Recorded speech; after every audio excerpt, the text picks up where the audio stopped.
Donasi dakwah Yufid. Yuk berikan amal jariah terbaik Anda untuk dakwah dan pendidikan Islam.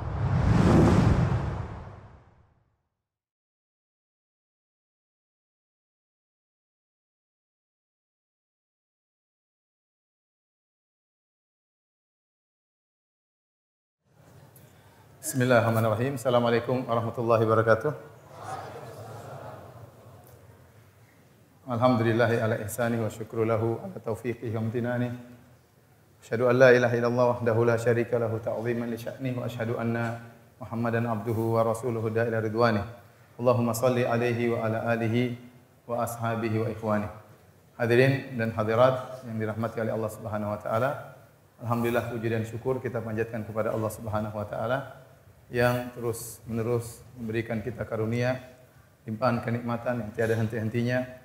Semoga salawat dan salam tercurahkan selalu kepada junjungan kita Nabi Muhammad sallallahu alaihi wasallam dan juga kepada keluarganya serta seluruh sahabat beliau tanpa terkecuali. Pada kesempatan kali ini kita akan membahas tentang tahapan-tahapan kehidupan setelah kematian, mulai dari meninggal dunia hingga sampai surga atau neraka. Tentunya pembahasannya tidak akan bisa detail ya, karena setiap tahapan-tahapan tersebut butuh pengajian secara tersendiri. Akan tapi saya hanya ingin berikan gambaran secara global bagaimana kehidupan seorang ya setelah dia meninggal dunia sampai di ujung masuk surga atau masuk neraka. Baik, maka pengajiannya kita beri judul ya, tahapan-tahapan dari kematian hingga surga atau neraka. Kita bisa membagi tahapan-tahapan tersebut menjadi beberapa tahapan. Yang pertama tentu kematian. Yang kedua alam barzakh atau alam kubur. Yang ketiga hari kebangkitan.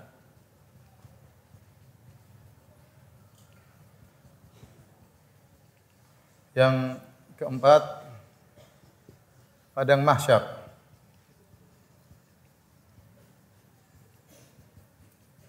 Yang di padang mahsyar ini ada beberapa perkara, di antaranya yang kelima adalah haud, al-haud, yaitu telaga Nabi sallallahu alaihi wasallam.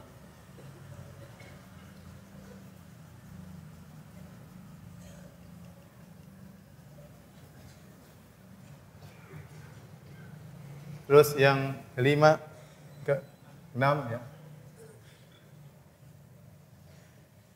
al-ard, yaitu pemaparan manusia ditampakkan kepada Allah Subhanahu wa taala. Yang ketujuh,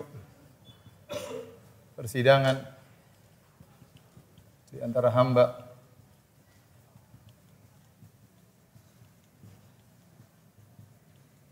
Yang kedelapan, al-hisab. Kemudian yang sembilan ya, setelah al-hisab, al-mizan. Yang sepuluh, setelah al-mizan, namanya zulmah, kegelapan. Kemudian yang 11 sirat.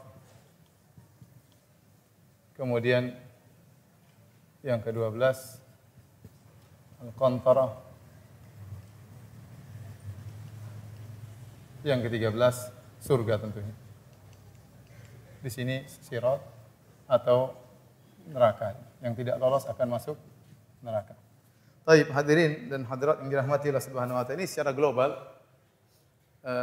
perjalanan kehidupan manusia ya, dari mulai meninggal sampai penghujungnya surga atau neraka. Tentunya ini tidak ada dalil yang secara nas menyebutkan urutan seperti ini. Akan tapi para ulama berijtihad sehingga mereka mencoba untuk mengurutkan hal-hal tersebut. Terkadang ada perbedaan ijtihad di antara mereka, akan tapi secara global demikianlah urutan-urutan perjalanan hidup dari kematian sampai surga atau neraka. Sebelum kematian tentu namanya kehidupan.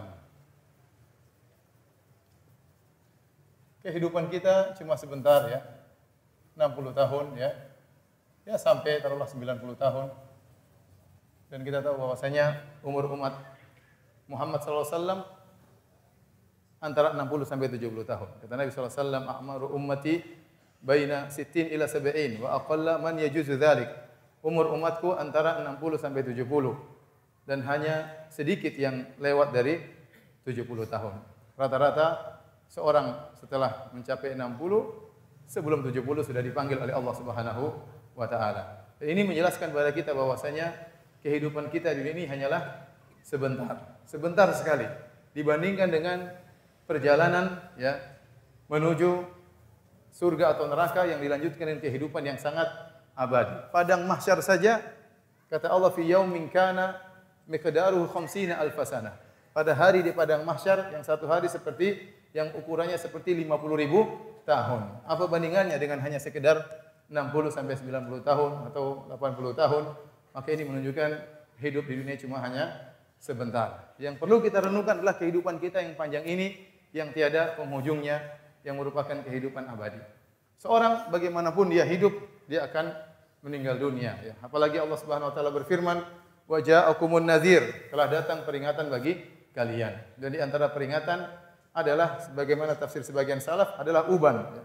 Barang siapa yang melihat pada dirinya sudah mulai ada uban, ketahuilah itu peringatan dari Allah Subhanahu Wa Taala. Bahwasanya dia akan dipanggil oleh Allah Subhanahu Wa Taala.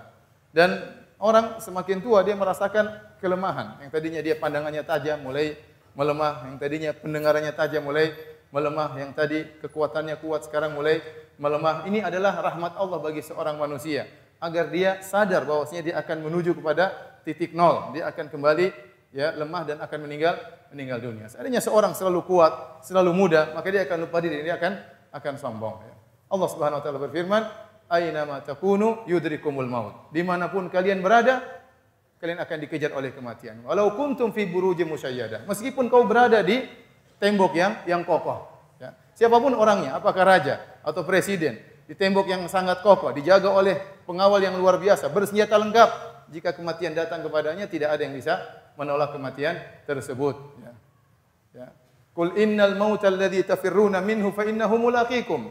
Ketahuilah bahwasanya kematian yang kalian lari darinya, maka kematian tersebut akan menemui kalian. Oleh karena seorang harus berpikir tentang kehidupannya setelah kematian. Saya ingin tanya sama hadirin.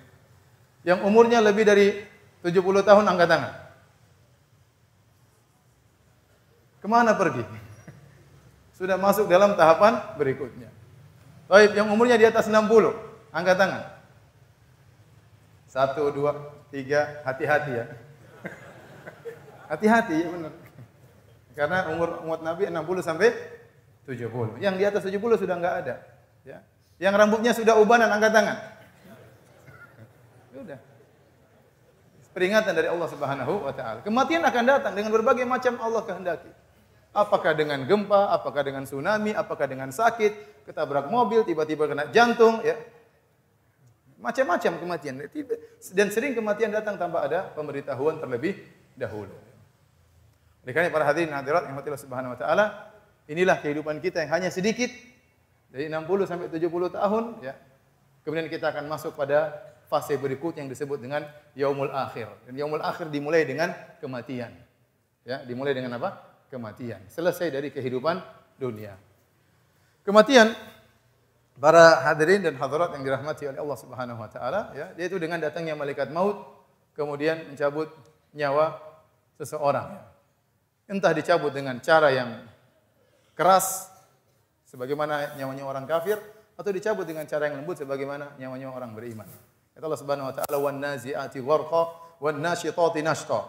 Demi malaikat-malaikat yang mencabut nyawa dengan keras, seperti besi yang jatuh di kain wol yang basah kemudian ditarik seret susah dicari tapi akan ditarik dengan keras, yang penting bisa keluar. Itulah nyawanya orang-orang kafir, ya. Hanya saja kita tidak melihat hal tersebut, ya. Walau tara id yatawaffal ladzina kafarul malaikatu yadribuna wujuhahum adbarahum wa dzuqu adzabal hariq.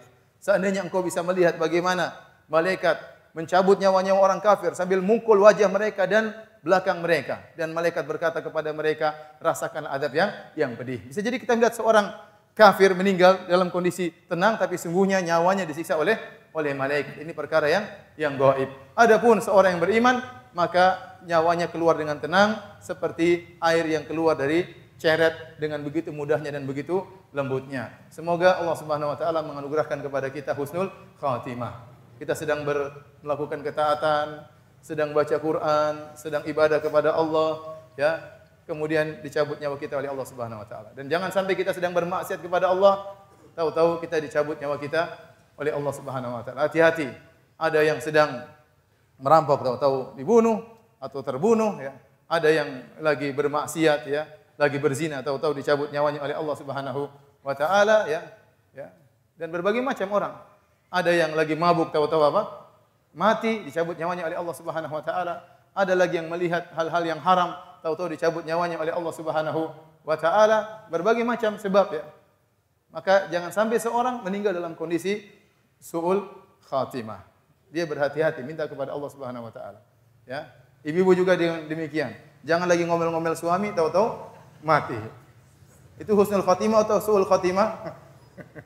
Ayo mama, bahaya. Baik. Kita lanjutkan kematian. Semua orang tidak akan bisa menghindari kematian ini. Siapapun orangnya, ya, siapapun orangnya akan meninggal dunia. Setelah itu dia akan masuk dalam namanya alam barzakh. Alam barzakh dalam bahasa Arab artinya perantara. Ya, perantara antara alam dunia dengan alam akhirat. Dia termasuk di alam akhirat, tetapi maksudnya antara alam dunia dengan alam setelah hari kebangkitan, ya. Dan dinamakan dengan alam kubur karena kebanyakan orang meninggal dunia dikubur. Padahal siapapun orang yang meninggal dunia, meskipun tidak dikubur, maka dia sudah masuk dalam alam barzakh. Dan dalil yang paling kuat akan hal ini adalah kisah Fir'aun. Fir'aun dan bala tentaranya masuk dalam laut merah, bahkan bala tentaranya tidak terkubur, bahkan jasad Fir'aun diselamatkan. Al-yauma nunajjika bi badanika litakuna liman khalfaka ayah. Pada hari ini kami selamatkan jasadmu, hai Fir'aun, dan konon jasadnya kemudian dimumi. Meskipun jasad mereka selamat, tidak dikubur, mereka sekarang sedang disiksa oleh Allah dalam siksa kubur. Kata Allah Subhanahu wa taala, "An-naru yu'raduna 'alaiha ghuduwan wa 'ashiyya, wa yauma taqumu sa'atu adkhilu ala fir'auna asyaddal adab." Maka neraka dipaparkan kepada mereka pagi hari dan petang hari, yaitu di alam barzakh. Kemudian pada hari kiamat dikatakanlah, "Wahai pengikut Fir'aun, masuklah kalian kepada azab yang lebih pedih." Jadi mereka nanti hari kiamat akan diazab dengan azab yang lebih pedih. Sekarang mereka sedang diazab di alam barzakh meskipun jasad mereka tidak dikubur. Oleh karena siapapun yang meninggal, apakah dimakan oleh ikan hiu, dimakan oleh ikan paus, ya, atau terbakar atau meledak tubuhnya, debunya berterbangan, bertaburan, ya. Dengan model apapun dia meninggal, maka dia akan masuk dalam satu alam namanya alam barzakh, ya. Namanya alam barzakh. Jadi tidak ada dalam Islam namanya ruh bergentayangan, enggak ada, ya. Ini mati kemarin dicekik orang, sekarang belum masuk alam barzakh, masih gentayangan, mencari siapa yang mencekiknya. Maka muncullah namanya gondruwo, munculnya namanya sundel bolong, yang paling indah namanya si manis jembatan Ancol. Tidak ada namanya ruh, tidak ada bergentayangan. Orang sudah meninggal, ruhnya akan masuk dalam namanya alam barzakh. Nah, di dalam alam barzakh, ya, dalam alam barzakh atau alam kubur, dia akan mengalami yang disebut dengan fitnah kubur. Yang dari fitnah kubur ini, kalau dia gagal atau berhasil, maka dia akan mendapatkan namanya nikmat kubur atau azab kubur. Yang dimaksud dengan fitnah kubur, yaitu pertanyaan malaikat mungkar dan nakir. Fitnah artinya ujian, pertanyaan. Ya. Semua orang akan ditanya oleh malaikat mungkar dan nakir, kecuali orang yang mati syahid. Kafa bi barakati suyuf fitnah. Ya. Sungguh cukup bagi mereka kilatan-kilatan pedang yang mereka hadapi tatkala jihad itu sebagai fitnah. Sehingga tatkala mereka masuk kuburan tidak perlu lagi ditanya oleh malaikat mungkar dan nakir. Adapun selainnya kaum mukminin secara umum akan ditanya oleh malaikat mungkar dan nakir. Pertanyaan cuma 3. Mar rabbuk? Siapa Tuhanmu? Wa madinuk? Apa agamamu? Ya. Wa man nabiyuk? Siapa rasulmu? Siapa nabimu? Ya. 3 pertanyaan. Dan seorang menjawab tatkala itu bukan dengan hafalan tapi dengan keimanan. Oleh karena seorang minta kepada Allah, yutsabbitullahu alladziina aamanu bil qauli tsabiti fil hayatid dunya fil akhirah. Allah mengatakan bahwasanya Allah akan mengkokohkan perkataan orang yang beriman tatkala di dunia dan tatkala di akhirat. Di antaranya tatkala ditanya oleh malaikat Munkar dan Nakir, Allah akan kokohkan dia sehingga dia bisa menjawab, Tuhanku adalah Allah, agamaku adalah Islam, dan nabiku adalah Muhammad sallallahu alaihi wasallam. Bukan masalah hafalan. Kalau masalah hafalan semua orang bisa jawab. Orang kafir pun kalau kita tanya siapa Tuhannya umat Islam, mereka akan jawab Allah. Apa agamanya orang Islam? Orang kafir manapun tahu agamanya Islam. Siapa nabinya umat Islam? Semua orang kafir hafal. Bahwasanya nabinya orang Islam siapa? Muhammad. Ateis pun hafal, PKI pun hafal, semuanya hafal. Tetapi waktu ditanya oleh malaikat Munkar dan Nakir, mereka tidak bisa jawab kecuali keimanan. Kenapa? Begitu dahsyatnya, begitu mengerikannya malaikat Munkar dan Nakir, membuat mereka tidak bisa menjawab pertanyaan tersebut. Orang-orang munafik akan menjawab, sami'tu nas yaqulun, Orang munafik mereka kenal betul siapa Muhammad sallallahu alaihi wasallam. Tetapi waktu mereka ditanya, mereka pernah ingat file mereka ada tapi mereka buka file tersebut tidak mampu untuk membuka file tersebut. Sehingga mereka mencoba untuk mengingat mereka tidak mampu. Mereka tidak mampu. Akhirnya dihantam oleh malaikat Munkar dan Nakir, ya. Jadi menjawab pertanyaan malaikat Munkar dan Nakir adalah dengan keimanan, bukan dengan hafalan, ya. Jangan kasih masuk kertas dalam kuburan, contekan nanti tidak ada manfaatnya, enggak ada manfaatnya. Seorang hanya bisa jawab dengan apa? Dengan imannya. Kalau dia tidak bisa jawab, maka dia akan mendapatkan namanya azab kubur. Kalau dia bisa jawab, maka dia akan mendapatkan namanya nikmat kubur. Semoga Allah menganugerahkan kepada kita nikmat kubur. Hadirin yang dirahmati oleh Allah Subhanahu wa taala. Ya. Alam kubur adalah alam yang tersendiri, tidak bisa dikiaskan dengan alam-alam yang lain. Kita dalam kehidupan ini ada beberapa alam. Alam tidur ada. Alam nyata sekarang ada seperti sekarang ini. Ada namanya alam barzakh, ada namanya alam akhirat. Ini masing-masing alam tidak bisa dikiaskan dengan yang lainnya. Masing-masing punya spesifik yang tidak bisa dikiaskan dengan yang lainnya. Tidak usah kita berbicara tentang alam barzakh. Kita bicara tentang alam tidur. Alam tidur saja kita enggak ada yang bisa menjelaskan dengan ilmiah tentang apa itu namanya alam tidur.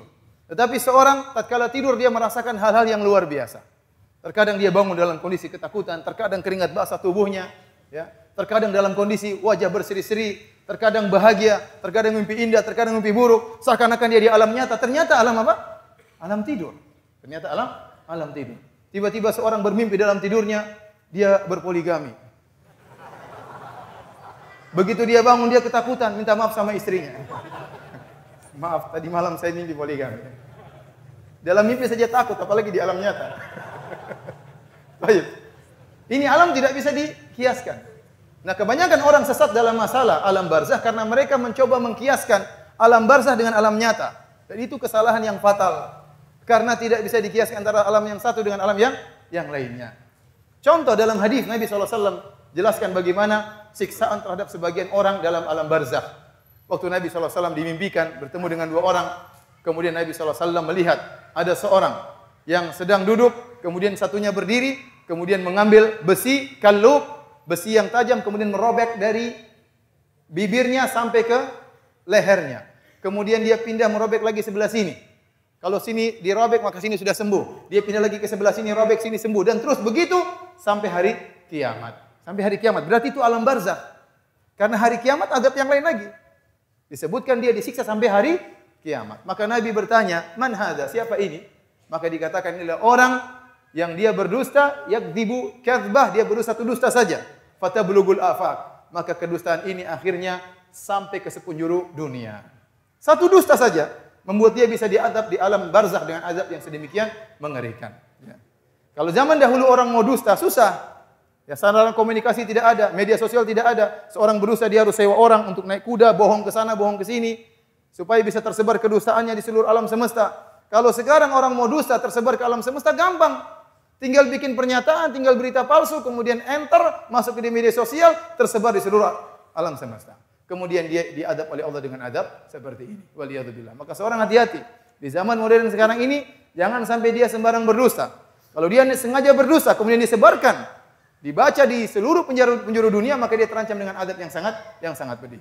Contohnya lagi Nabi SAW melihat ada seorang yang tidur bersandar di atas lehernya, kemudian yang satu berdiri mengambil batu, melemparkan batu tersebut kepalanya pecah, batunya menggelinding. Orang tersebut berjalan mengambil batu, kepala yang pecah tadi normal kembali, dia lempar lagi hancur. Terus demikian sampai hari kiamat. Nabi bertanya, "Man hada?" Siapa ini? Ini orang yang Allah ajarkan Al-Qur'an, di malam hari dia tidak baca sampai lupa, di siang hari dia tidak mengamalkannya. Maka diazab oleh Allah di alam barzakh. Satunya lagi, Rasulullah melihat ada seorang yang di sungai darah. Dia berusaha untuk keluar dari sungai darah tersebut. Sementara di pinggir sungai ada orang megang batu, melempar dia, kemudian mengenai mulutnya, kemudian dia mundur lagi. Dia mau keluar lagi, mengenai mulutnya mundur terus sampai hari kiamat. Siapa ini? Dikatakan inilah pemakan riba, akilur riba, pemakan riba. Ada sungai darah. Yang satunya lagi Nabi SAW melihat sekelompok orang, kemudian dikumpulkan dalam semacam tanur, yaitu tempat tungku yang besar, di bawahnya, di atasnya sempit. Laki telanjang, wanita telanjang dibakar di situ. Dibakar dari bawah, kalau sudah sampai ke atas apinya mati lagi, turun lagi, dibakar lagi, dan itu sampai hari kiamat. Mereka adalah lelaki pezina maupun wanita pezina. Itu semua alam barzakh. Sehingga ini dalil bahwasanya alam barzakh tidak bisa dikiaskan dengan alam dunia. Seorang mengatakan, "Ustaz, kuburan sempit bagaimana? Ada sungainya, ada ininya, ada tungkunya." Itu urusan Allah Subhanahu wa taala. Alam tersendiri yang seorang tidak boleh mengkiaskannya dengan yang lainnya. Dan saya ingatkan kepada hadirin, Ibnu Rajab Al-Hambali ya, dalam Lataiful Ma'arif, dia menyebutkan tentang faedah iktikaf. Kenapa kita perlu untuk iktikaf? Beliau menyebutkan agar seorang terbiasa untuk berkholwat dengan Allah Subhanahu wa taala. Benar, kita berbahagia tatkala kita berkumpul dengan keluarga kita. Kita berbahagia tatkala kita berkumpul dengan sahabat-sahabat kita. Tapi latih diri kita untuk bisa berbahagia tatkala kita bersendirian bersama Allah Subhanahu wa taala. Di antaranya dengan iktikaf. Latih diri kita untuk bisa berbahagia tatkala berdua-duaan dengan Allah. Di antaranya dengan iktikaf, di antaranya baca Quran sendiri, di antaranya tatkala salat malam. Latih diri kita. Kenapa? Karena waktu kita akan banyak di alam barzakh. Tidak ada yang menemani Anda. Tidak ada teman-teman Anda menemani Anda. Anda hanya sendirian tatkala itu. Kalau Anda tidak terbiasa berbahagia dengan kholwat bersama Allah, Anda akan repot tatkala di alam barzakh. Padahal keberadaan Anda dalam alam barzakh jauh lebih lama daripada kehidupan Anda tatkala di dunia. Maka seorang melatih diri untuk berkholwat, berbahagia tatkala dia salat malam, tatkala dia baca Al-Qur'an, ya. Agar dia terbiasa untuk berbahagia tatkala bersendirian. Karena kalau Anda sudah meninggal, enggak ada yang temani. Omong kosong, ada yang bilang, "Wahai suamiku, kita hidup sehidup semati." Itu omong kosong. Kalau istrinya meninggal, apakah suaminya mau menemani dia dalam kuburan? Tidak. Ntar lagi suaminya kawin lagi. Itu benar, itu kenyataan. Nabi SAW mengatakan, "Lihat ba'ul mayit salas." Mayat akan diikuti oleh 3. Ya. Ahluhu wa maluhu wa amaluhu. Hartanya, keluarganya, dan amalnya. Fayarji al-ithnan, 2 akan kembali. Hartanya tidak akan dia bawa. Kemudian keluarganya akan meninggalkan dia. Benar, istri kita nangis-nangis waktu kita meninggal. Benar, anak kita nangis-nangis waktu kita meninggal. Tapi apakah mereka mau dikubur bersama kita? Jawabannya enggak. Jawabannya enggak.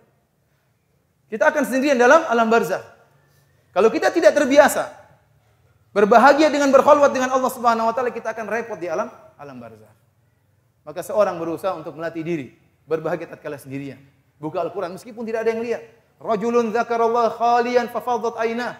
Seorang tatkala bersendirian dia ingat Allah, maka dia pun meneteskan kedua air matanya. Oleh karena para hadirin Allah Subhanahu wa taala, ini alam barzakh, maka ini waktu yang cukup lama seorang menanti sampai tiba hari kiamat kelak. Kalau enggak dapat azab, dia akan mendapatkan nikmat dari Allah Subhanahu wa taala. Baik, kita lanjutkan.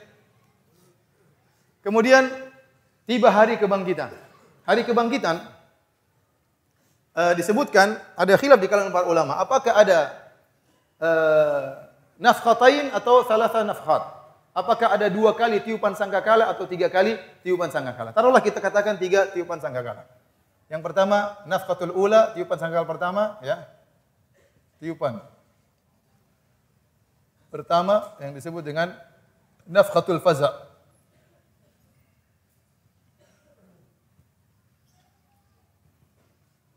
Kemudian tiupan yang kedua yang dikenal dengan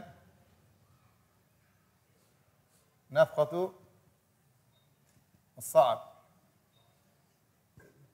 Kemudian yang ketiga baru namanya al-ba'ats. Nafkhatul ba'ats. Sebagian ulama berpendapat bahwasanya proses terjadinya hari kebangkitan dengan 3 tiupan sangkakala. Yang pertama namanya nafkhatul faza'. Tatkala sangkakala ditiup oleh malaikat Israfil, maka semua orang ketakutan, kaget. Pertanda akan terjadi perubahan di alam semesta ini. Wa yauma yunfakhu fis sur. Fa fazi'a man fis samawati wa man fil ardi illa man syaa Allah wa kullun atauhu dakhirin. Kata Allah Subhanahu wa taala, tatkala hari ditiupkan sangkakala, maka semua yang di langit dan di bumi ketakutan luar biasa, kecuali yang dikecualikan oleh Allah Subhanahu wa taala. Dan semua akan datang kepada Allah dalam kondisi rendah dan hina. Ya. Ini namanya nafkhatul faza'. Tatkala itu sangkakala maka orang ketakutan, maka terjadi namanya hari kiamat. Hari yang sangat mengerikan. Idza zulzilatil ardu zilzalaha. Tatkala bumi diguncangkan dengan sedahsyat-dahsyatnya. Wa kharajatil ardu athqalaha. Tatkala bumi mengeluarkan isi perutnya. Wa idzal biharu fujirat. Tatkala lautan meluap, lautan keluar, bukan cuma tsunami sampai seluruh muka bumi. Keluar lautan tersebut menutupi daratan. Kemudian apa? Wa idzal biharu fujirat. Setelah lautan tersebut keluar meluap, kemudian lautan tersebut berubah menjadi lautan api. Apa yang terjadi dengan bumi? Yang terjadi dengan gunung. Wa yas'alunaka 'anil jibal faqul yansifuha rabbi nasfa. Mereka bertanya kepada engkau tentang gunung, katakanlah gunung tersebut akan dihancurkan oleh Allah dengan sehancur-hancurnya. Wa taral jibala tahsabuha jamidatan wa hiya tamurru marra sahab. Engkau melihat gunung kelihatannya kokoh, maka pada hari kiamat akan diterbangkan seperti awan.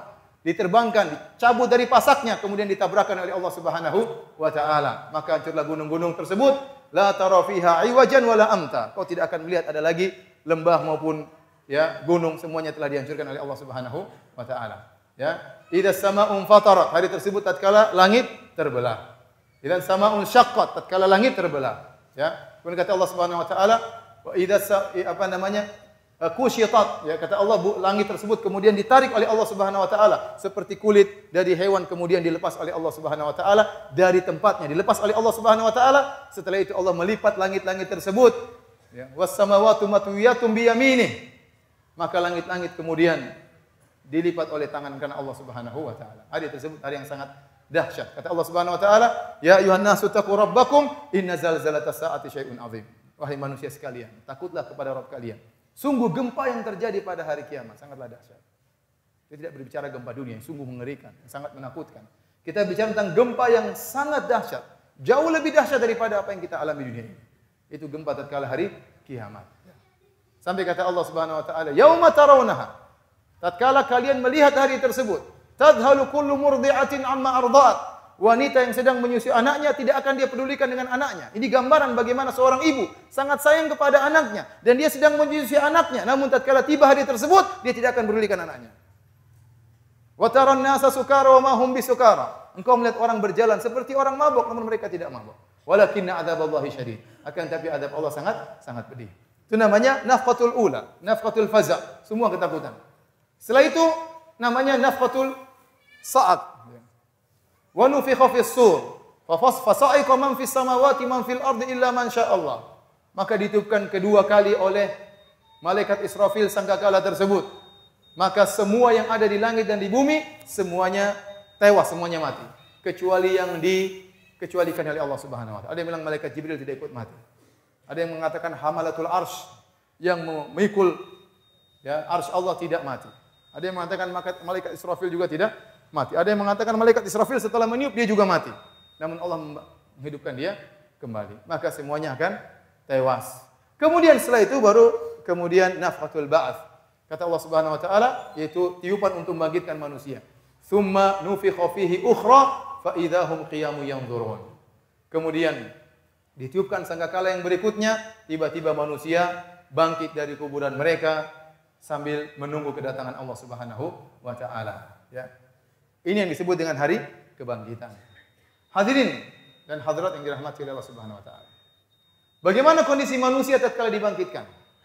Kata Allah Subhanahu wa taala, "Khusya'an absaruhum yakhrujuna minal ajdathi ka'annahum jaradun muntashir." Mata mereka terbelalak ketakutan.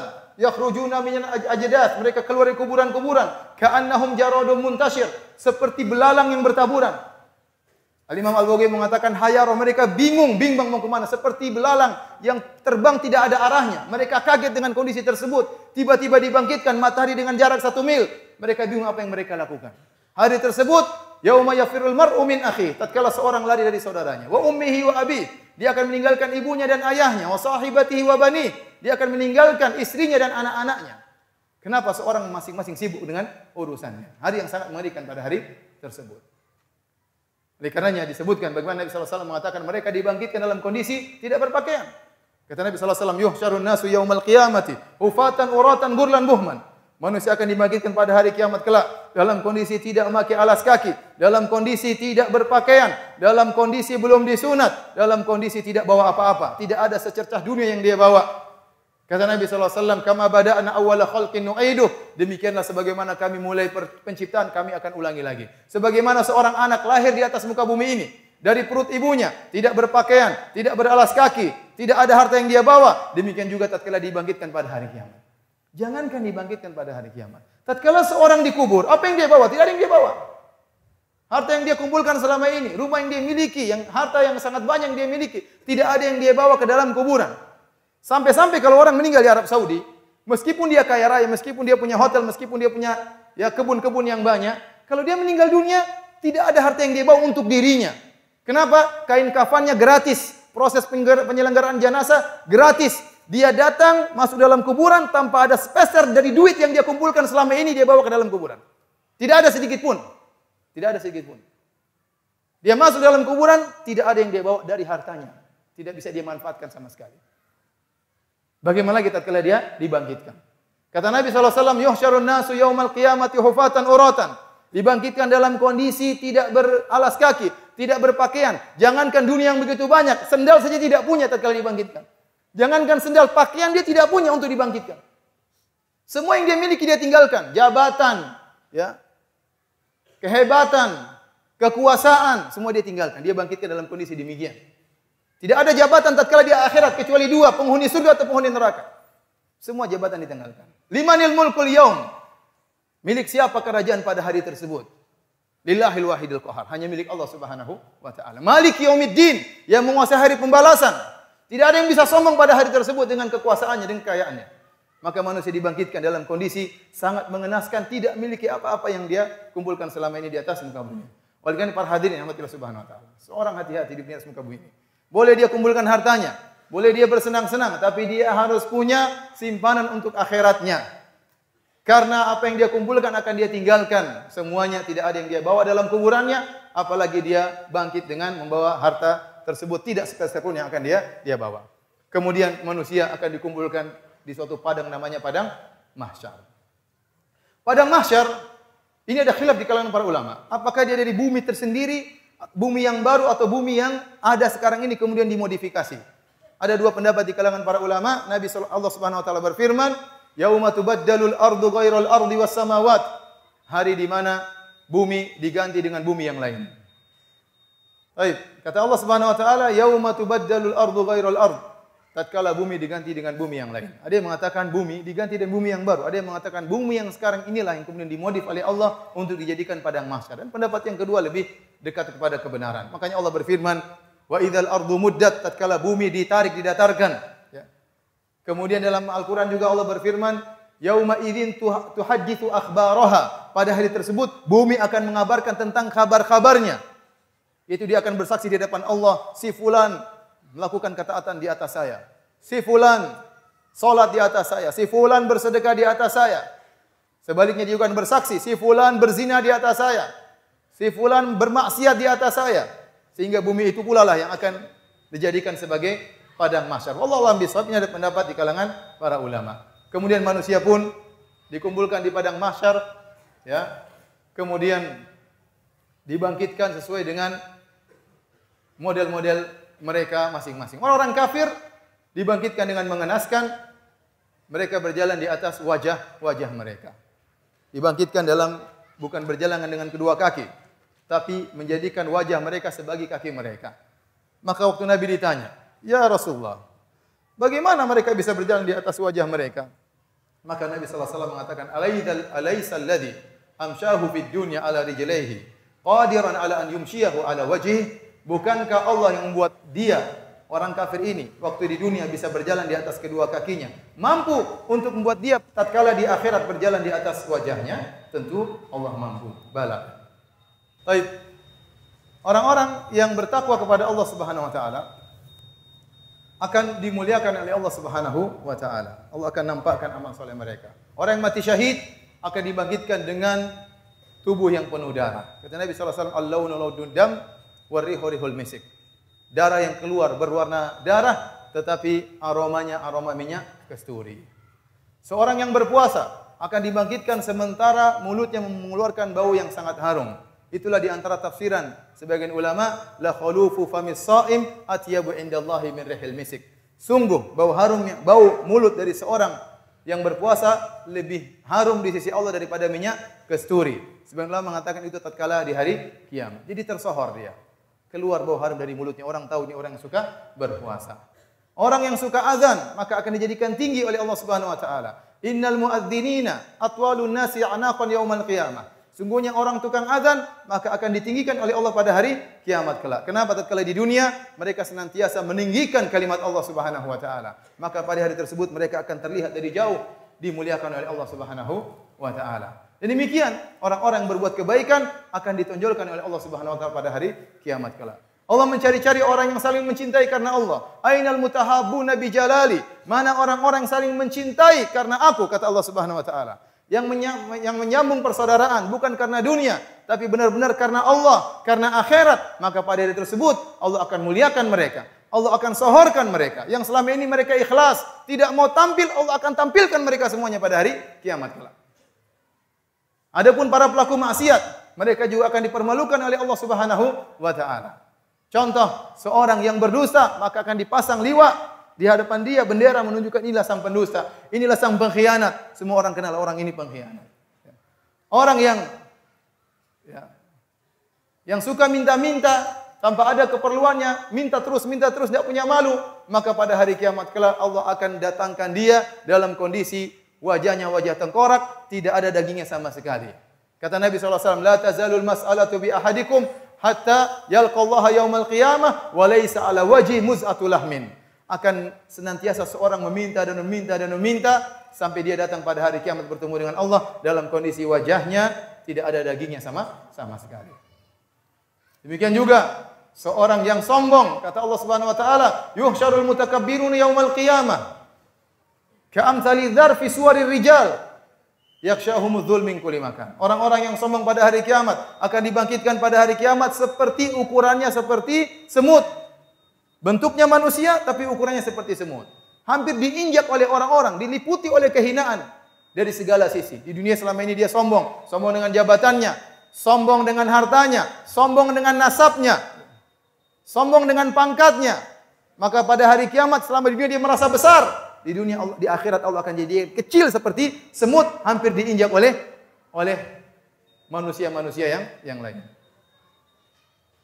Demikian juga orang yang poligami tidak adil, hati-hati. Kata Nabi SAW, man kanat lahu imra'atani famala ila ihdahuma jaa yaumal qiyamati wa shiqquhu ma'il. Barang siapa yang punya dua istri, kemudian dia condong kepada salah satunya, maka datang pada hari kiamat badannya miring sebelah. Hati-hati. Kalau antum poligami ternyata tidak adil, antum akan dipermalukan oleh Allah pada hari kiamat kelak. Siapa si fulan? Jenggotnya panjang, celananya cingkrang, kok badannya miring? Ada apa gerangan dengan dia? Dia tidak adil waktu di dunia. Tapi kalau Anda adil, jangan khawatir. Anda akan jalan dengan tegak, mungkin dibokong oleh istri kanan dan istri kiri. Azan kah? Belum. Baik, hadirin yang dirahmati Allah Subhanahu wa taala. Pada hari tersebut, matahari turun tuduna syams, jarak 1 mil. Maka manusia bercucuran keringat luar biasa. Bercucuran keringat luar biasa. Semakin tinggi iman mereka, semakin sedikit keringat yang bercucuran. Minhum man yablughuhul araq ila ka'baihi. Di antara mereka ada yang keringatnya sampai di kedua mata kakinya. Di antara mereka ila rukbataihi, yang keringatnya sampai kedua lututnya. Di antara mereka ila haqawai, sampai kepada pinggangnya. Wa minhum wan man yuljimul araqu iljaman. Di antara mereka ada yang keringatnya sampai di mulutnya. Jadi ini menunjukkan panas yang amat terik sampai keringat bercucuran sedemikian rupa. Sementara orang tidak mati-mati tatkala itu. Namun di sana ada orang yang berbahagia yang dinaungi oleh Allah dengan naungan arsy Allah. Tidak ada naungan pada hari tersebut kecuali naungan arsy Allah Subhanahu wa taala. Di antaranya orang yang rajin bersedekah. Kata Nabi sallallahu alaihi wasallam, "Kullu mri'in tahta dhilli shadaqatihi yaumil qiyamah." Setiap orang akan dinaungi oleh sedekahnya pada hari kiamat kelak. Semakin dia banyak bersedekah, naungannya semakin besar baginya. Demikian juga di antaranya 7 golongan yang Allah naungi mereka fi yaumil la dhilla illa dhilluh. 7 golongan yang Allah naungi mereka yang tidak ada naungan kecuali naungan Allah Subhanahu wa taala. Sebagaimana telah antum ketahui. Yang pertama imamun adil, imam yang adil. Yang kedua syabun nasya'a fi ibadatillah, anak muda yang tumbuh dalam ketaatan kepada Allah. Dia harusnya bermain-main sebagaimana teman-temannya, dia harusnya berhura-hura, dia harusnya bersenang-senang. Namun tidak, dia tinggalkan semua glamor kehidupan dunia untuk bertakwa kepada Allah. Dia ikut pengajian, jadi remaja masjid, taat kepada Allah Subhanahu wa taala padahal dia masih muda. Yang ketiga, rajulani tahabba fillah, ijtama alaihi wa tafarraqa alaihi. 2 orang yang saling mencintai karena Allah. Mereka berkumpul karena Allah dan mereka berpisah karena Allah. Bukan karena dunia, tapi karena Allah Subhanahu wa ta'ala. Yang keempat, rajulun qalbuhu mu'allakun bil masajid. Seorang yang hatinya senantiasa rindu ke masjid. Ini orang luar biasa. Dia rindu untuk dikumandangkan azan. Dia rindu untuk bersimpuh di hadapan Allah Subhanahu wa ta'ala. Tidak seperti sebagian kita, tatkala ke masjid dengan hati yang malas. Mendengar azan bangun dengan susah payah. Orang ini tidak. Dia rindu. Kapan dikumandangkan azan, dia rindu untuk sujud kepada Allah Subhanahu wa taala. Inilah orang yang dinaungi oleh Allah Subhanahu wa taala. Rajulun qalbuhu mu'allaqun bil masajid. Orang yang hatinya selalu rindu kepada masjid Allah Subhanahu wa taala. Yang kelima, rajulun datu imra'atun dzatu mansibin wa jamalin. Faqala inni akhafullah. Seorang lelaki yang dirayu oleh seorang wanita yang cantik jelita dan punya kedudukan, kaya raya. Tapi dia takut kepada Allah. Dia berkata, aku takut kepada Allah Subhanahu wa taala. Ini laki-laki sangat hebat. Diuji oleh wanita yang cantik, kemudian kaya raya. Antum enggak pernah saya rasa. Siapa juga cewek cantik mau rayu-rayu antum? Apalagi cantik dan kaya raya. Sebagian orang dirayu sama pembantunya, dirayu sama orang jelek, dia KO. Iya, dia berzina. Padahal yang rayunya perempuan biasa saja, lebih cantik istrinya. Dia KO dengan rayuan tersebut. Bagaimana lagi dengan perempuan yang cantik dan kaya raya? Di SMS, di WhatsApp, dikirim foto. Dia tidak simpan untuk merojaah, tidak. Dia hapus, dia blokir ini orang tersebut. Sebagian orang diganggu sama cewek, disimpan fotonya. Istrinya ngomel-ngomel, dia merojaah itu cewek. Bukan saya ya, jangan. Baik hadirin dan hadirat Allah Subhanahu wa taala. Dia takut kepada Allah. Kenikmatan sesaat zina. Apa dia mau lakukan kemudian dia mengorbankan kenikmatan abadi surga? Tentu tidak. Orang yang berakal tidak akan melakukan demikian. Faqala inni akhafullah. Aku takut kepada Allah Subhanahu wa taala. Yang keenam, rajulun tasaddaqa bi yaminihi fa akhfaha hatta la ta'lama shimaluhu ma tunfiqu yaminuhu. Seorang yang bersedekah dengan tangan kanannya, kemudian dia sembunyikan sampai tangan kirinya tidak tahu apa yang diserahkan oleh tangan kanannya. Dia ikhlas luar biasa, tidak pernah menceritakan amal solehnya, tidak pernah pamer dengan amal solehnya. Sekarang musibah zaman sekarang, semua orang men-share seluruh amalan yang dia lakukan. Semua orang tahu, saya tidak berbicara tentang orang awam, bahkan sebagian dai kerjaannya men-share amal soleh yang dia lakukan. Pencitraan, murid-muridnya mencitrakan dia dan dia setuju dengan pencitraan tersebut. Bahkan sebagian dai menukil pujian orang lain terhadap dirinya. Ini adalah riya. Kalau ini bukan riya, tidak ada lagi riya di atas muka bumi ini. Sekarang zamannya men-share, mengabarkan tentang amal soleh yang kita lakukan. Padahal Nabi SAW bersabda, "Man istata'a minkum an yakuna lahu khabi'un min amalin salih falyaf'al." Barang siapa yang mampu untuk punya amalan soleh yang tersembunyi, maka lakukanlah. Dan yang ketujuh, rajulun dzakarallaha khaliyan fafadat ainah. Seorang tatkala bersendirian, dia ingat kepada Allah Subhanahu wa taala, maka kemudian dia pun menangis. Orang-orang ini yang dinaungi oleh Allah Subhanahu wa taala, orang beriman, mereka merasakan di padang mahsyar dengan waktu yang singkat sebagaimana penjelasan para ulama. Adapun orang-orang kafir, para pelaku maksiat, mereka akan merasakan padang mahsyar dengan waktu yang lama. Fi yaumin kana miqdaru 50 alf sanah. hari yang rasanya seperti 50.000 tahun. Siapa yang kuat di hari tersebut? Hari yang sangat dahsyat yang kata Allah Subhanahu wa taala, yauma yaj'alul wildana shiba. Hari di mana anak-anak kalau melihat hari tersebut, maka rambut mereka akan menjadi beruban karena ketakutan yang amat dahsyat. Baik, dikumpulkanlah manusia di padang mahsyar. Tatkala mereka dalam kondisi sangat payah dan parah, maka mereka minta agar Allah segera datang untuk memulai persidangan. Maka saat itulah ada namanya asy-syafa'atul uzma. Asy-syafa'atul uzma. Sebelumnya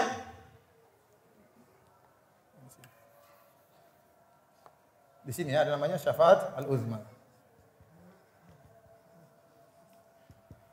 Sebagian ulama berpendapat sebelumnya bahwasanya di padang mahsyar ada namanya al-haud, telaga.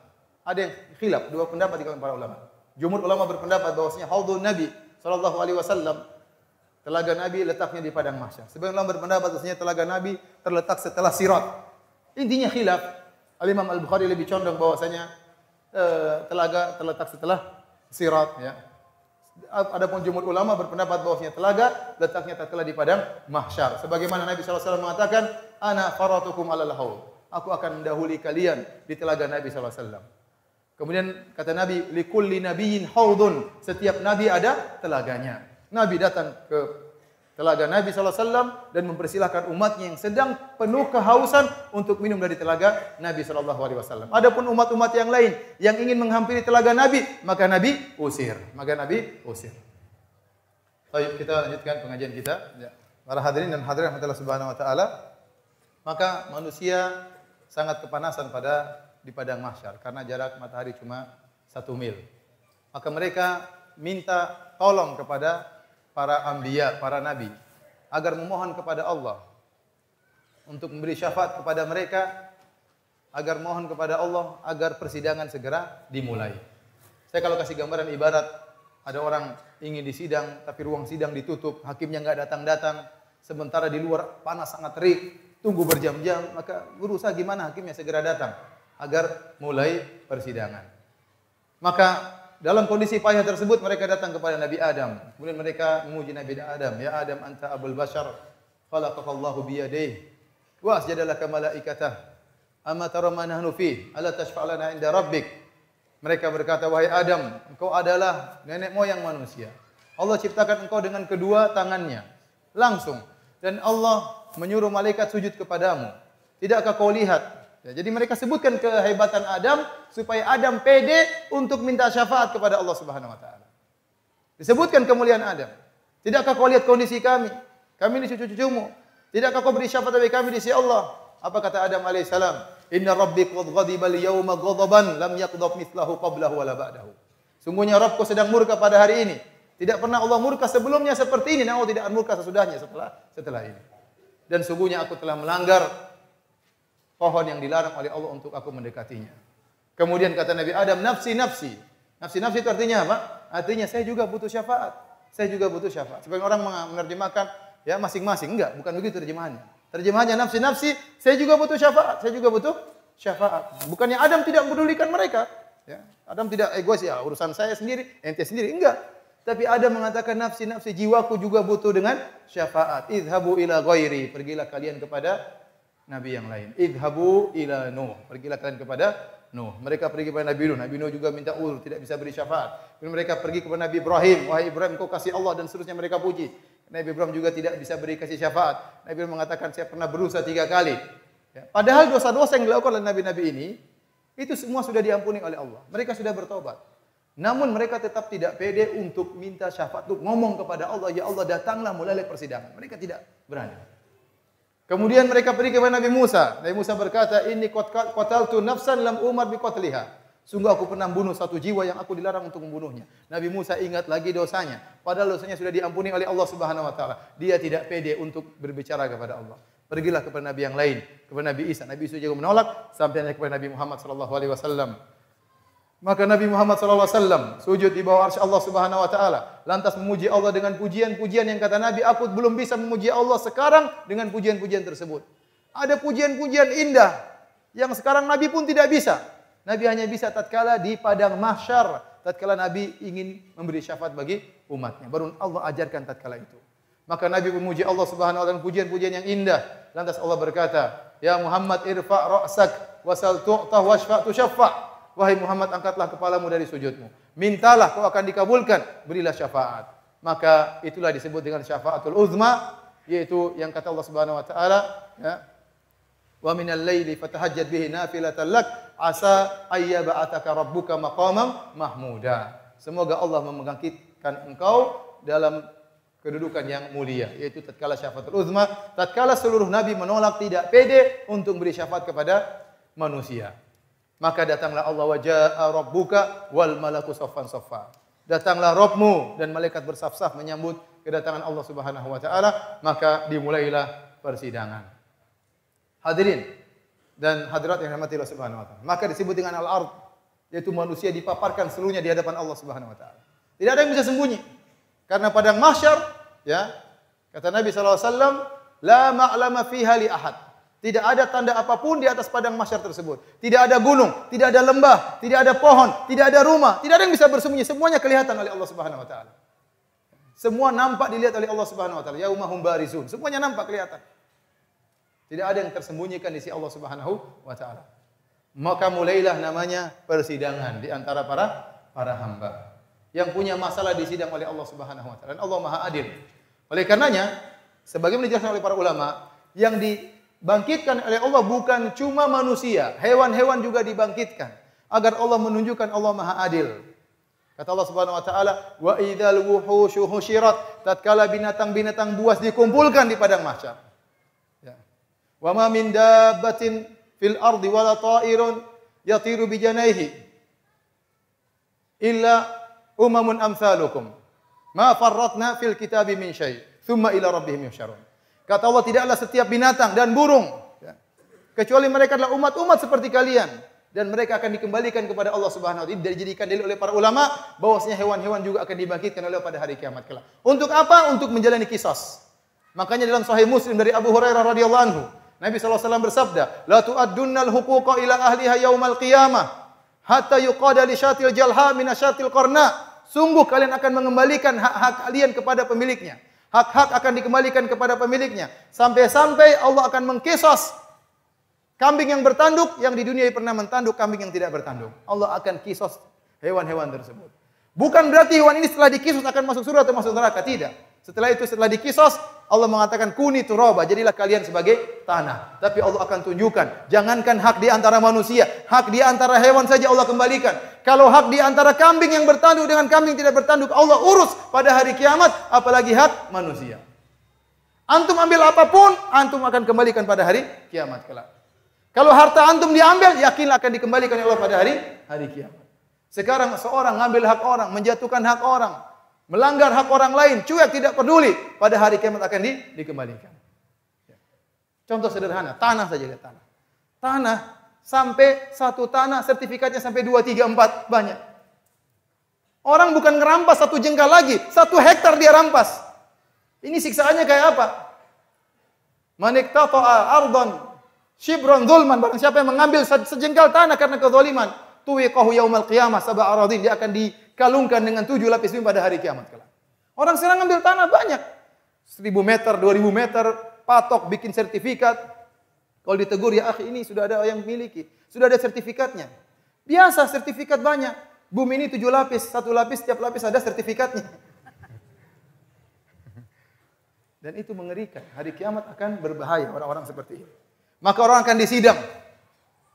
Di sinilah orang-orang sangat mengerikan. Yang pertama disidang oleh Allah Subhanahu wa taala di antara manusia adalah fid dima, masalah darah.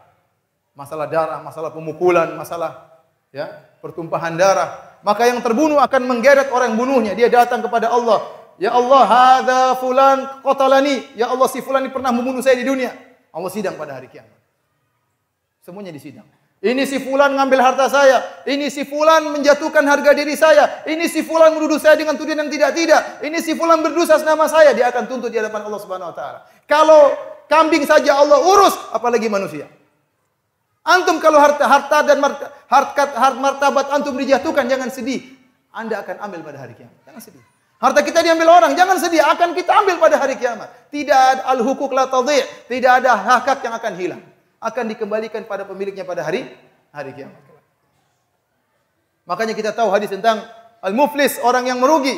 Kata Nabi SAW, wa ya'ti bi salatin wa siyamin wa sadaqah. Dia datang dengan bawa salat, bawa pahala puasa, dengan pahala sedekah. Wa ya'ti wa qad syatama hadza. Namun ternyata dia pernah memaki si fulan. Wa daraba hadza, dia pernah memukul si fulan. Wa safaka dama hadza, dia pernah menumpahkan darah si fulan. Wa qadhafa hadza, dia pernah menuduh si fulan itu yang tidak. Wa akhadha mala hadza, dia mengambil harta si fulan. Fa yu'ta hadza min hasanati, maka kebaikannya paling diambil lempar pada si fulan. Wa in faniyat hasanatu qabla an ma yuqda alaihi ukhidat min sayyi'atihim faturiyat alaihi thumma turiha finnar. Kalau ternyata belum selesai hutang-hutangnya kepada orang-orang tersebut, maka dosa orang-orang tersebut diambil, dilemparkan kepada dia, kemudian dilemparkan ke neraka jahanam. Itu namanya hari persidangan. Yang menghijang adalah Allah Subhanahu wa taala. Tidak ada lawyer yang akan bela ente. Tidak ada pengacara yang bisa bela ente. Bahkan semua kalau ente bermaksiat, kalau anda bermaksiat, semua akan menuntut anda. Kulit anda akan berbicara. Kaki anda berbicara, tangan anda berbicara. Malaikat berbicara. Kitab-kitab terbuka menjadi bukti. Bumi akan berbicara. Anda tidak bisa lari. Kalau sekarang anda bisa datangkan pengacara yang hebat, anda bisa bermain dalam masalah hukum. Hari kiamat anda tidak akan bisa melakukan demikian. Kenapa? Yang jadi hakim adalah Allah Subhanahu wa taala yang Maha mengatur atas segala sesuatu. Tapi setelah itu al-hisab. Masih kuat kah? Saya sudah capek.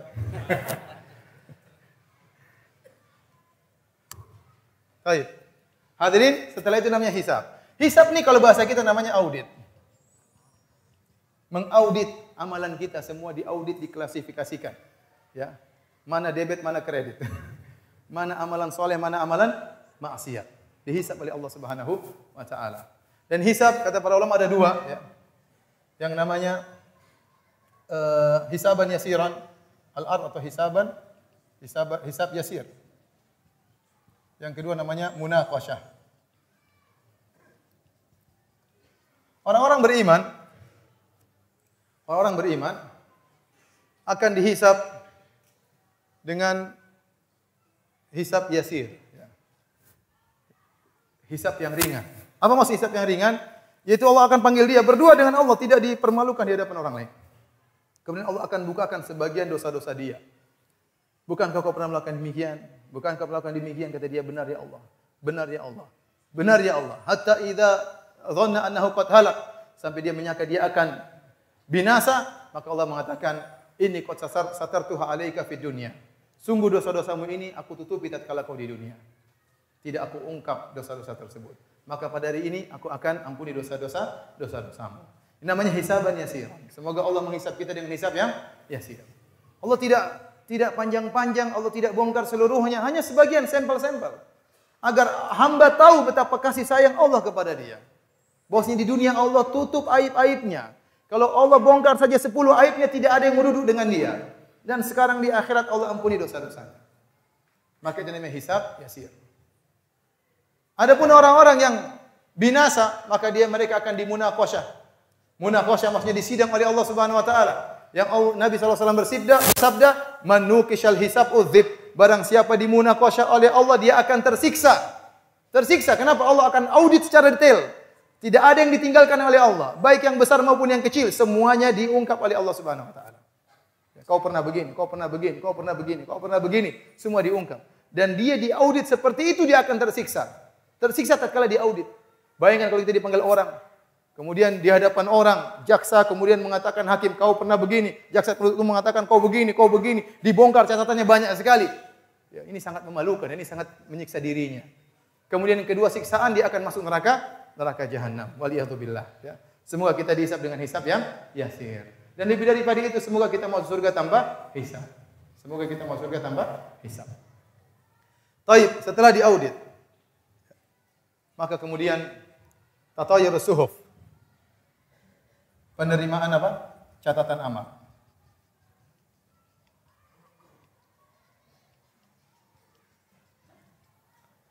Maka datanglah kitab-kitab catatan amal diberikan kepada manusia. Di antara mereka ada yang menerima catatan amal dengan tangan kanannya. Di antara mereka ada yang menerima catatan amal dengan tangan kirinya. Adapun orang yang menerima catatan dengan tangan kanannya, maka itu orang yang bahagia. Kata Allah Subhanahu wa taala, "Wa amma man utiya kitabahu bi yaminih, fayaqulu ha umqra'u kitabiyah, inni dhanantu anni mulaqiyah, fahuwa fi 'ishatir radiyah, fi jannatin 'aliyah, qutufuha daniyah." Kata Allah Subhanahu wa taala, adapun orang yang menerima catatan amal dengan tangan kanannya, itu ibarat rapot yang dia terima. Rapot dari amal kegiatannya selama di dunia. Allah berikan dengan catatan dengan tangan kanan dia terima. Maka dia bangga, dia buka catatan amalnya, ternyata isinya indah. Maka dia katakan, ha umqra'u kitabiyah, bacalah ini hasil rapotku, inilah ijazahku selama ini. Isinya semua indah, nilainya baik, dia bangga, dia katakan kepada manusia, bacalah catatan amal. Saatnya dia berbangga, saatnya dia menang, saatnya dia bahagia. Pantas jika dia bangga tatkala itu. Inilah rapot dia. Apa kata dia? Inni dhanantu anni mulaqiyah. Kenapa saya berhasil? Karena saya di dunia saya yakin saya akan bertemu dengan Allah Subhanahu wa taala. Maka saya siapkan diriku untuk bertemu dengan hari ini, hari hisabku. Maka ini orang yang sangat berbahagia tatkala itu. Adapun yang satunya, wa amma man utiya kitabahu bishimali. Wa yaqulu ya laitani lam uta kitabiyah wa lam adri ma hisabiyah ya laitaha kanatil qadiyah ma aghna anni maliyah halaka anni sultaniyah. Tatkala diberikan catatan amal dengan tangan kirinya, maka dia berkata, apa ini catatan amal? Apa ini? Dia tidak mau bertemu dengan hari hisab. Lam uta kitabiyah. Kenapa? Seandainya saya tidak menerima catatan amal ini. Walam adri ma hisabiyah. Seandainya saya tidak tahu tentang hisabku. Ya laitaha kanatil qadiyah. Seandainya saya mati tatkala hari ini. Ma aghna anni maliyah. Tidak bermanfaat harta yang aku kumpulkan. Halaka anni sultaniyah. Kekuasaanku tidak bermanfaat pada hari tersebut. Dia menyesal. Dalam ayat yang lain. Wa amma man utiya kitabahu wara'a dhahri fasawfa yad'u thubura wa yasla sa'ira innahu kana fi ahli masrura innahu dhanna alla yahur. Adapun orang yang menerima catatan amal dari belakangnya, maka ada khilaf di kalangan para ulama bagaimana dia menerima catatan amal dari belakang. Ada yang mengatakan caranya begini, belakang dan tangan kiri. Ada yang mengatakan tangannya masuk kemudian tembus ke belakang, dia terima catatan amal dari belakang dan sekaligus dengan tangan kirinya. Maka pada hari tersebut dia akan mencela-cela dirinya, mengatakan celaka aku. Kata Allah, innahu kana fi ahlihi masrura. Dia dulu di dunia hanya bersenang-senang. Innahu dhanna alla yahur. Dia menyangka dia tidak akan dikembalikan, berfoya-foya dengan dunia yang dia miliki. Dia lupa bahwasanya hidup dia cuma sebentar. Dia lupa bahwasanya hartanya akan dia tinggalkan. Maka dia celaka pada hari tersebut. Setelah mereka menerima catatan amal, kata Allah, Iqra' kitabak kafa bi nafsikal yauma 'alaika hasiba. Bacalah catatan amal. Terbuka. Tidak mau dia buka, terbuka sendiri dia akan baca. Tatkala itu orang yang bermaksiat, orang kafir, maka mereka akan menyesal dengan penyesalan yang luar biasa. Kemudian mereka berkata, "Mali hadzal kitabi la yughadiru saghiratan wala kabiratan illa ahsaha." Kitab apa ini? Tidak ada satupun yang tidak tercatat. Semuanya tercatat. Yang kecil maupun yang besar, semuanya tercatat. Wa wajadu ma amilu hadira. Ya, maka mereka pun mendapati catatan amal mereka hadir di hadapan mereka. Baik, kita singkat cerita, mereka menerima catatan amal, setelah itu baru kemudian al-mizan. Hari penimbangan. Dalam hadis-hadis, timbangan ada yang ditimbang adalah catatan amal. Ada yang ditimbang adalah amalnya. Ada yang ditimbang adalah orangnya.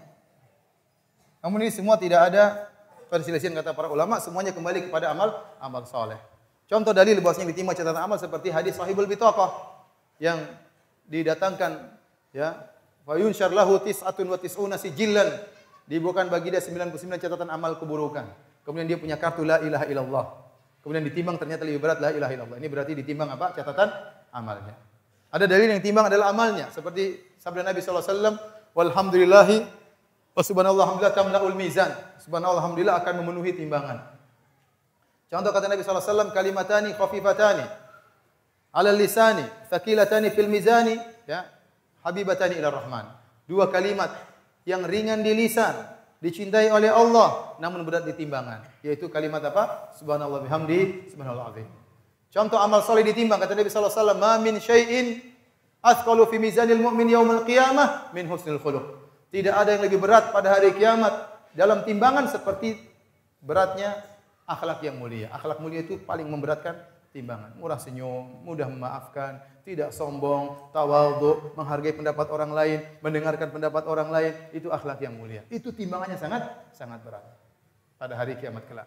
Kemudian ada dalil orang yang ditimbang. Seperti dalam hadis bahwasanya ada orang kafir datang dalam bentuk yang sangat besar, namun pada hari kiamat tidak ada nilai timbangannya sama sekali. Dalam hadis yang lain ada tatkala Ibnu Mas'ud bersama para sahabat yang lain, tiba-tiba ada angin yang menerpa sarung Ibnu Mas'ud, maka terlihatlah dua betisnya yang kurus. Maka para sahabat, sebagian sahabat tertawa. Nabi bertanya, "Mimma tadhakun?"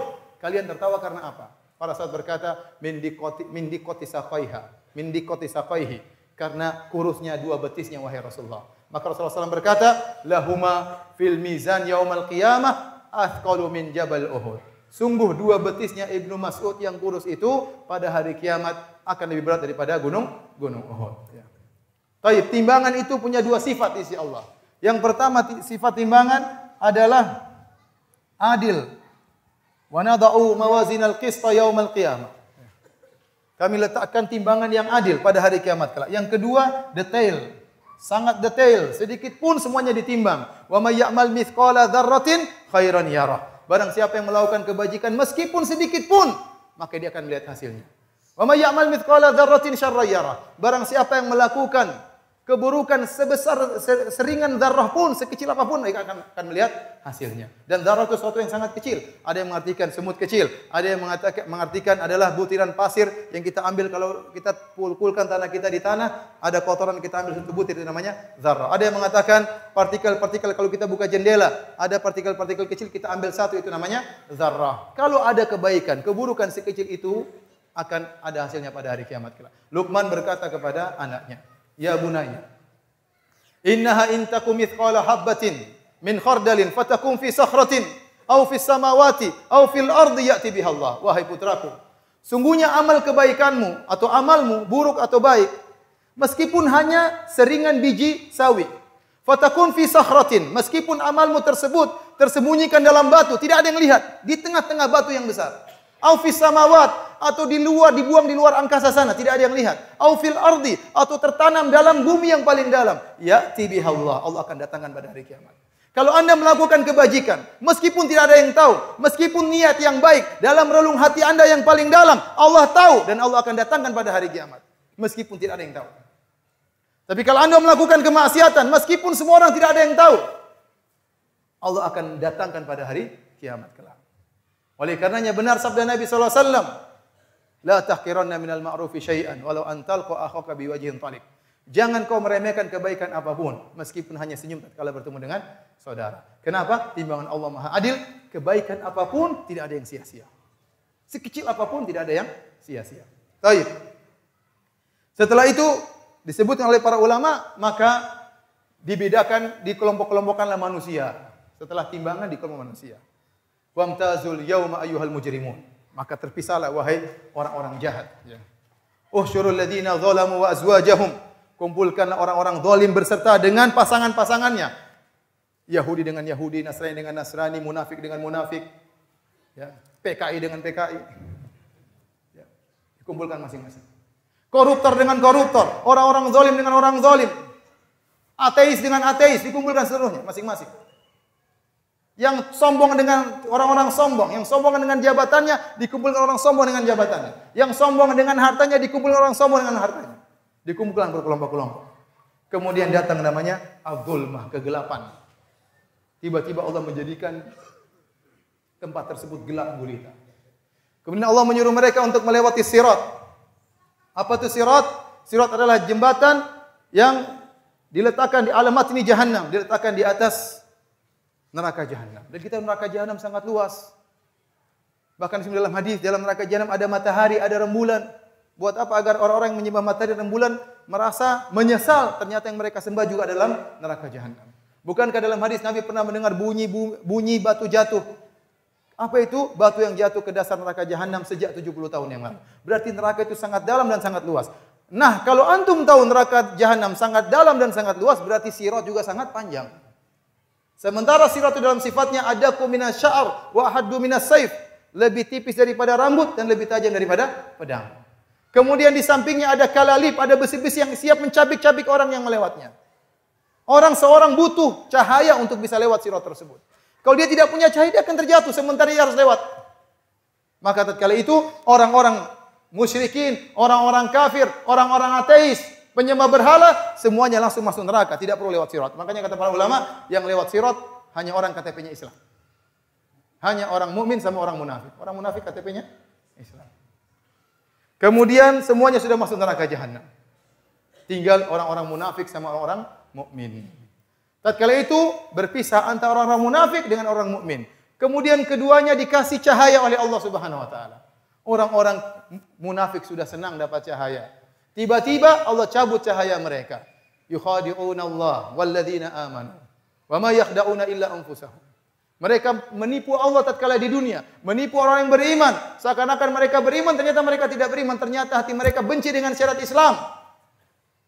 Ternyata mereka benci dengan jilbab. Ternyata mereka benci dengan hukum qisas. Ternyata mereka benci dengan syariat Nabi Muhammad SAW. Mereka tidak ridho Muhammad sebagai Nabi mereka. Mereka tidak ridho hukum-hukum Nabi sebagai hukum mereka.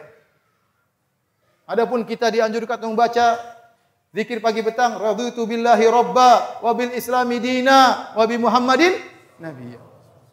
Kita ridho Allah sebagai Tuhan kita. Kita ridho Islam sebagai agama kita. Kita ridho Muhammad sebagai Nabi kita. Kita ridho dengan hadis-hadis Nabi. Kita ridho dengan sabda-sabda Nabi. Ada orang-orang benci dengan syariat Islam, tapi KTP-nya apa? Islam. Maka pada hari tersebut, mereka dikasih cahaya. Mereka sudah senang, tiba-tiba Allah matikan cahaya mereka. Sementara orang-orang beriman, cahayanya tetap menyala.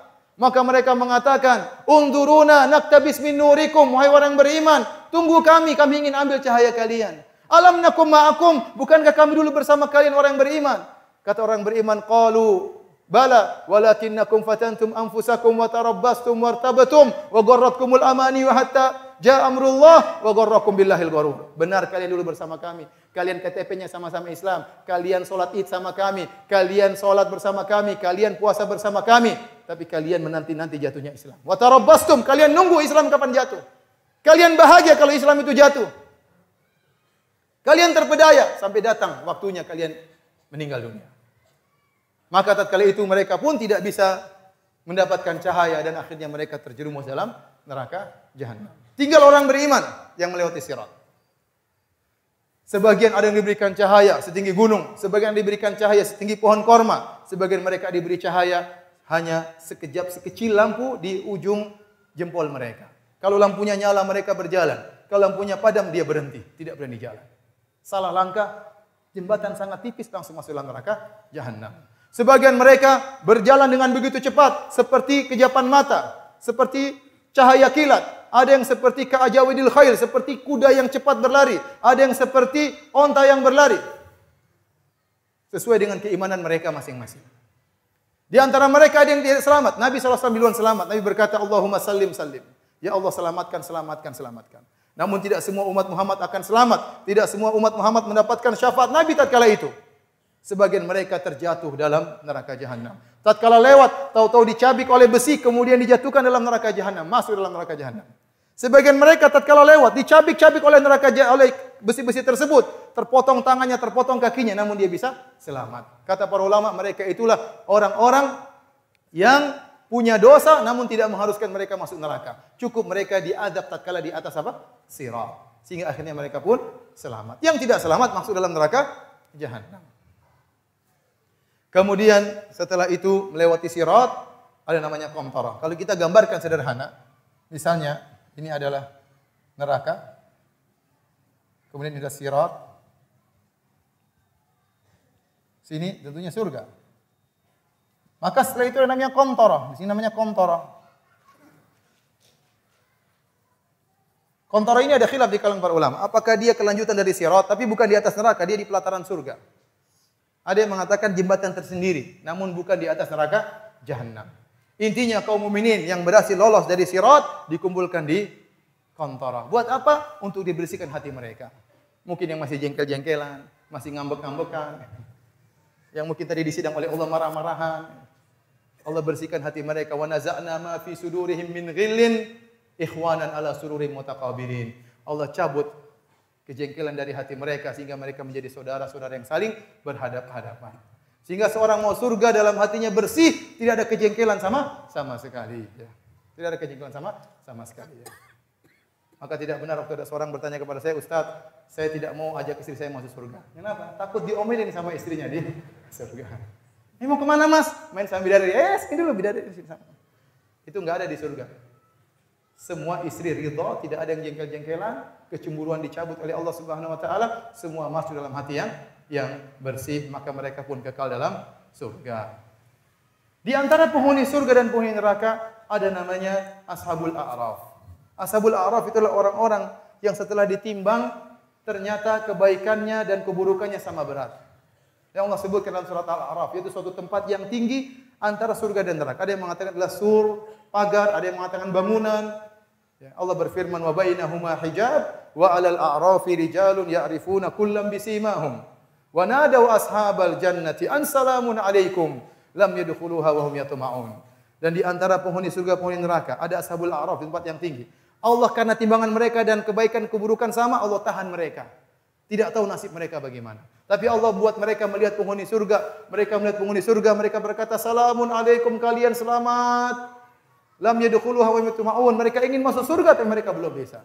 Wa idza surifat absaruhum tilqa ashabin nar. Kemudian mereka dibuat melihat penghuni neraka jahanam. Mereka melihat penghuni neraka jahanam disiksa. Qalu rabbana la taj'alna ma'al qaumidz zalimin. Ya Allah, janganlah Engkau jadikan kami termasuk orang-orang yang zalim. Akhirnya mereka ditahan dalam waktu yang ditentukan oleh Allah Subhanahu wa taala. Setelah itu mereka pun masuk surga. Demikian para hadirin, hadirat yang rahmatillah Subhanahu wa taala, kajian kita. Semoga Allah Subhanahu wa taala maafkan dosa-dosa kita, mengumpulkan kita di surganya kelak bersama Nabi dan para sahabat radhiyallahu taala majma'in. Demikian, tidak ada tanya jawab. Subhanakallah bihamdik, asyhadu alla ilaha illa anta, astaghfiruka wa atubu ilaik. Assalamualaikum warahmatullahi wabarakatuh. Donasi dakwah Yufid. Yuk berikan amal jariah terbaik Anda untuk dakwah dan pendidikan Islam.